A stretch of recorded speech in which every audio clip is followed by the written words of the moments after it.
Cars, by any sense of the matter, are expensive, but they're expensive by perception. Hold on, let me cook. Cars, when we tend to think about them, we think of the average number, which is roughly about 48,000, and then you got the cost, the insurance, yada, yada, yada. And it is becoming increasingly more expensive for us to own cars, myself included. Given all of the numbers, I want to imply that cars are not as expensive as they used to be. I know that sounds crazy, but they aren't. If you compare the base model of the Honda Accord from back in 2000, you could get one for about $15,000.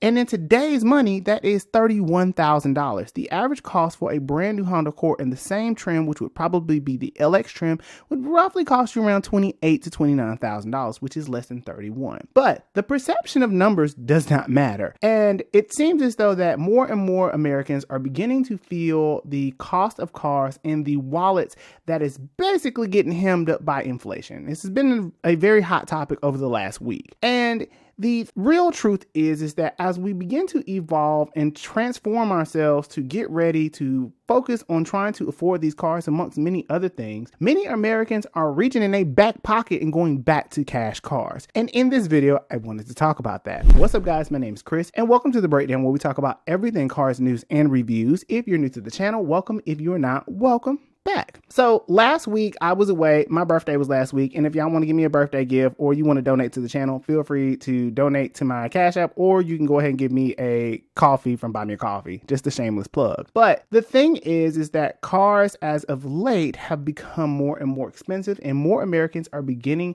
to search for the old cash cars. Before the age of technology and connectivity, cars used to be very, very cheap. It was not uncommon that you could typically get something like a Chevy Malibu, a Mazda Protege, Ford Focus, even a Mazda MPV, which I don't know if anybody remembers those. You could get those for really cheap. And now, if you were looking for something similar, like a used Toyota Camry or even a used Chevy Malibu, Ford Fusions have finally dropped in price. But for the most part, used cars have not dropped as swift as we used to see. And in this video, I wanted to not only go back and look at a lot of the things that have influenced this, but more importantly, why used cash cars might be a hot commodity going forward. So with that being said, stick around and stay tuned, because you are now watching The Breakdown.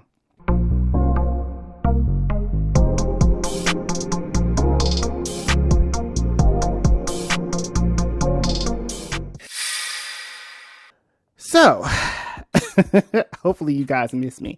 You guys chose about 2 weeks ago. I'm a little behind schedule in queue. And you guys told me that you wanted to see between the Kia Stinger and the rollback to cheap cars is something that you wanted to see. So cash cars have always been a thing. And it used to be a issue of whether or not if you could find one, but what kind would you find? And a lot of the used cars back then were seen as junk because most people tend to get rid of their cars around $100,000. I've actually done a video about 100,000 miles and the myth behind that if you want to go check that out. But I explained in that video that the cars themselves and 100,000 miles really doesn't impact the vehicle as long as you've taken care of it. And for a lot of people, that's remaining true. In fact, a lot of car owners tend to hold on to their cars roughly between 11 to 13 years nowadays. And we're beginning to see more and more higher mileage cars due to them being more technologically advanced and them having a lot more lifespan in terms of efficiency and as far as technology and all those good things. But even though those things are great on the surface,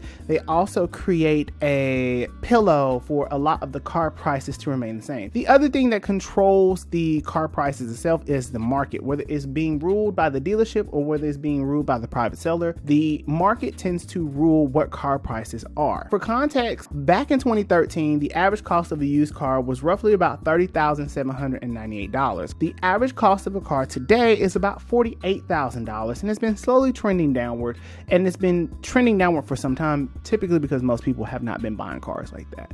But even though this is a good thing for the new and used car market, and typically the car is about 1 to 2 years old, a lot of cars that are 7, 8, 9 years old are still worth about 60% of their value. And part of that is because the market says that these cars are still very viable and high in demand.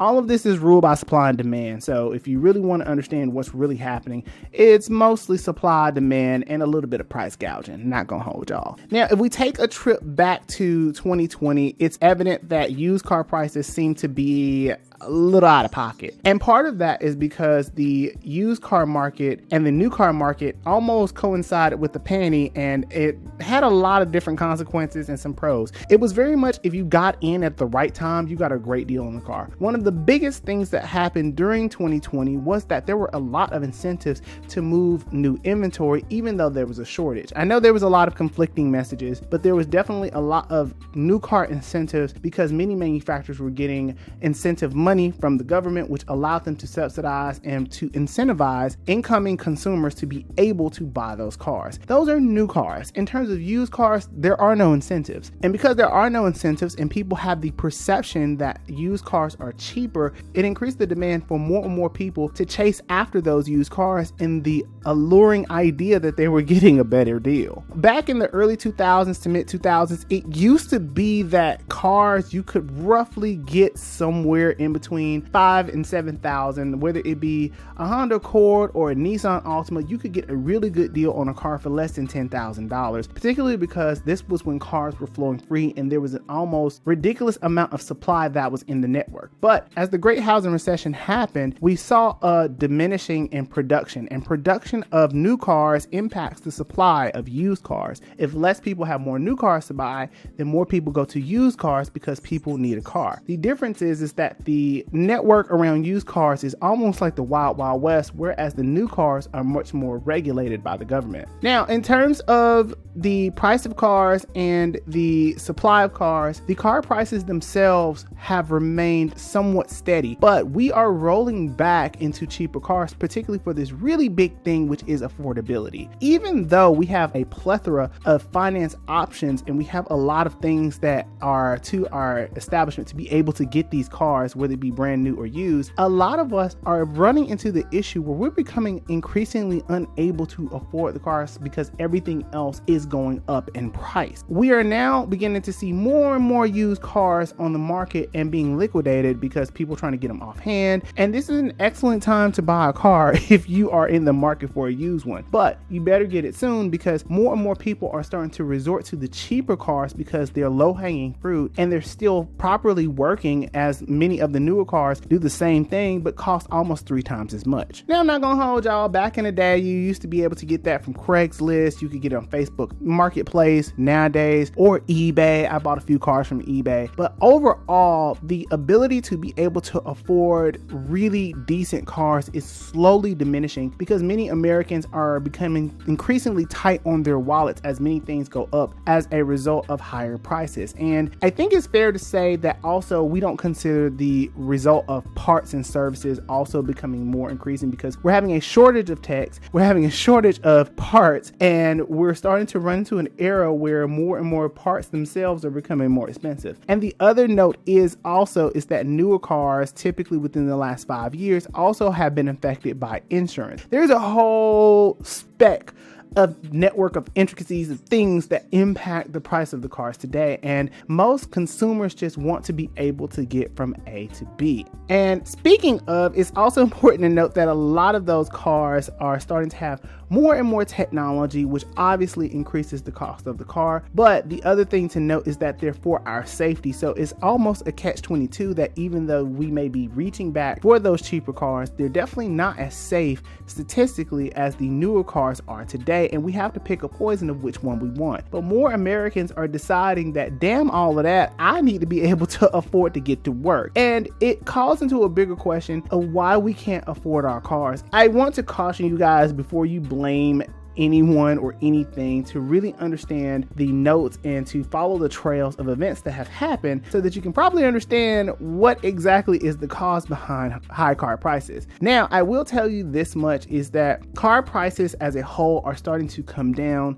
But even though they're slowly coming down, many people simply cannot afford to wait that long. A lot of the $2,000, $3,000, $4,000, $5,000 cars ordinarily would be for sale are no longer. The other thing to remember is also that people are also holding on to their cars longer. So used cars, as more new cars get cut in price and cut in price, a lot of them will not be able to be pushed off the lot as quickly as used cars. And I also want to preface, a lot of people do not know, used cars typically have a higher interest rate. And so this kind of changes the trajectory of cost ownership. And even though we think we're getting a good deal, I'm not gonna hold you guys.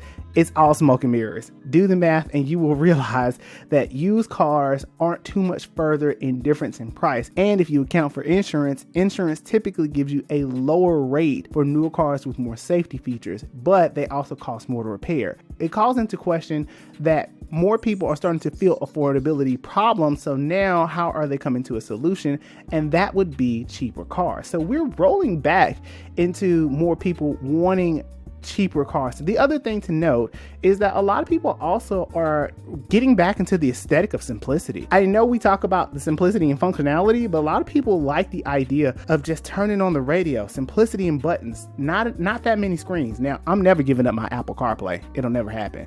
But more of us are working our way back into the simplicity of things. I don't know when we got there, but a lot of people like the real driving, not the synthetic driving. As many people know, most of your cars are driven by computers, and the connectivity and the functionality of just raw mechanics, as opposed to a lot of synthetically algorithmized, I don't know if that's a word, but algorithmized computers that are driving these cars, and to really get back into the driving experience. There are some people who just simply do not want to get an expensive car note either, and that's perfectly fine. But I do think it's something to be said about how many people are reaching in their back pocket to start finding a lot of those cars from the early 2000s, because that's mostly what's on the road. And many of us are simply trying to get back into our easy days of car ownership. But the reality is we have an affordability problem, not necessarily a pricing problem. But with that being said, you guys, leave me a comment below and let me know